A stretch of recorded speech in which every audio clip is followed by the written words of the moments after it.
ए क्या बोलती।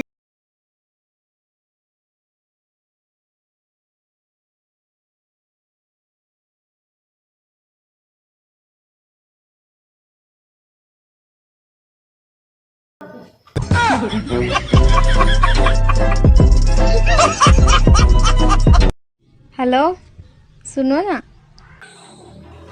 हाँ बोलो ना। मैं तुम्हारे सपने में आती हूँ। नहीं, क्यों? क्योंकि मैं हनुमान चालीसा पढ़ के सोता हूँ ना।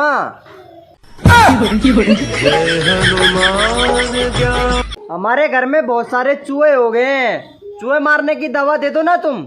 मैं कहाँ से दे दूं? जाओ डॉक्टर के पास लो कि मेरे पास लोगे। सुना है तुम्हारी मुस्कुराहट पे हर कोई मरता है, तो चूहा भी मर जाएगा।